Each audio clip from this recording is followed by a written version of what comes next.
Welcome back to the All Purpose Pod for an All Purpose Life, wherever you are and however you're listening to the Call Me Mr. U and the Inspiration Station. Thank you for making us part of your week. Glad to be back with you guys. As you may well know, we have a lot going on in our world. I want to give our prayers and thoughts and continue to do so for the state of California. The death toll is rising and the fires are just seemingly out of control, even to the point where they're seeing fire tornadoes, which is like epic destruction that's taking place. So we are definitely, our hearts are really with the people of California. I got some family out there who I have not heard anything from since it started. So hopefully you're not in that same place, but check on your loved ones, check on your people. There's a lot going on. And I hear some of the chatter about people who kind of feel like, all the rich folks and Hollywood types, they earn this, but nobody deserves to go through anything like this. So we're going to squash that right here and right now. But I wanted to kind of just put that out there before we start talking about what we're going to talk about really quickly today. First off, thanks for joining us. Thanks for listening. Your support, your comments, your financial support. It's a blessing to us. We definitely appreciate it. Helps us continue to keep going and doing what we know we're here to do. Beyond just inspiring you and encouraging you is to begin to help us start thinking differently, having a better version of us out here in this world to change a lot of what we see. Kind of, in short, be the change we want to see. And that's always been our goal. I want to talk to you about pearls today. I did a little research on how a pearl is actually formed. It's pretty cool. I watched this growing up on Nature and stuff. I kind of just got away from me over the years, but a pearl is developed when a granule of sand, you know how small a granule of sand is? It's so minute. It's almost a little bit above microscopic. It gets inside an oyster shell. And what happens is there is a substance that forms around the granule almost as a means of the oyster protecting itself and keeping the granule, whatever this foreign element is, from doing harm to the shell. And it begins to form into a pearl. It's really deep. I don't know if we can get into all of the science of it, but essentially a pearl is formed as a means of self-protection. And I just love this because the story of the pearl is really a story about self-protection. Whenever foreign elements get into our life or into our hearts, into our mindset, how do we respond? How do we react to that foreign element in our life? Excuse me.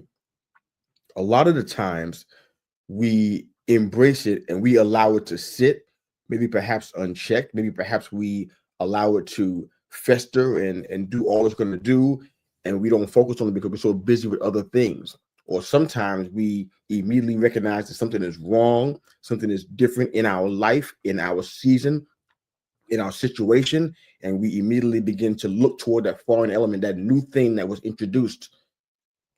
And then we start asking some questions, or we begin to start attacking that area to make sure that we stay where we need to be. Again, it's a story of self-protection. Don't get me wrong now. We can't turn love off, and we can't tell ourselves, you know what, I don't care about that person anymore. I don't love that person anymore. We can say that, and people who ascribe to that kind of mindset, who think they can decide when to love and when not to love, they've been probably some of the darkest of places, and I don't envy them at all. I don't want to be where they are.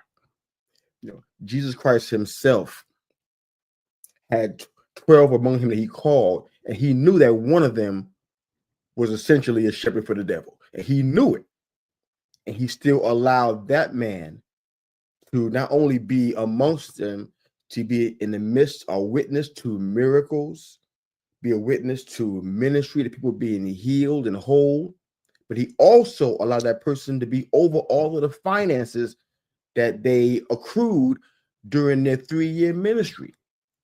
And he knew all this in advance. What does that say to you? What it says to me, and maybe if you don't ascribe to this, I totally understand. No harm, no foul. But if you don't mind indulging me for a second, I want to share something really quick.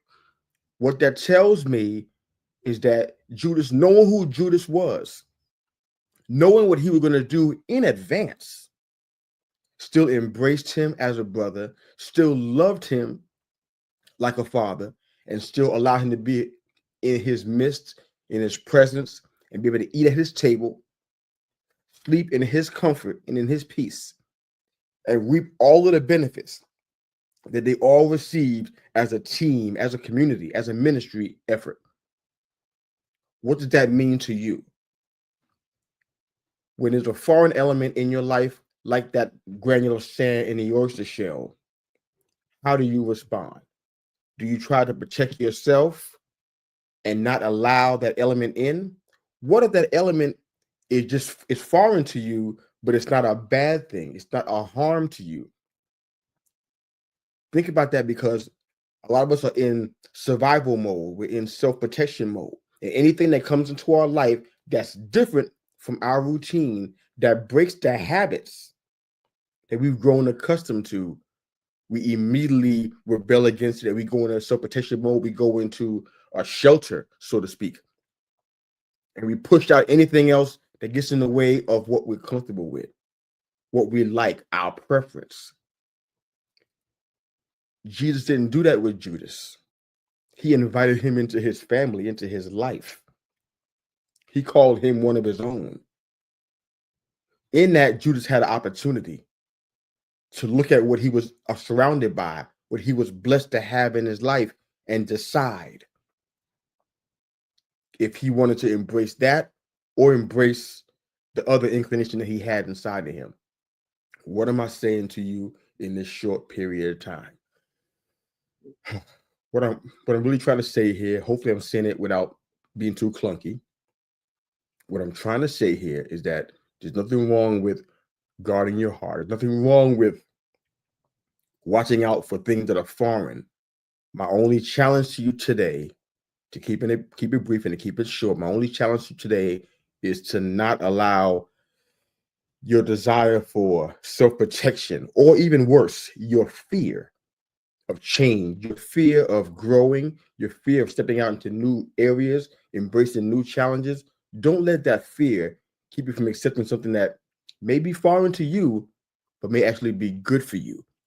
It may be helpful for you. It may be beneficial for you. It may be a blessing to you down the line because you embraced this new idea, this new concept, maybe this new person in your life. Maybe it's even a new understanding of this life that we live.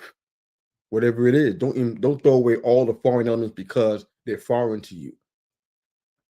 Evaluate that on a case-by-case basis, but recognize that some foreign elements in your life, some new things in your life, are not always for your bad, but they're for your good. Wherever you are and how you're listening to, They Call Me Mr. U and the Inspiration Station. Thanks again for making us a part of your week. Hope to talk to you again real soon. If you have any comments or questions about this episode, drop it in the comment section. Love to hear your thoughts. Have a great day. We really, really do appreciate you guys.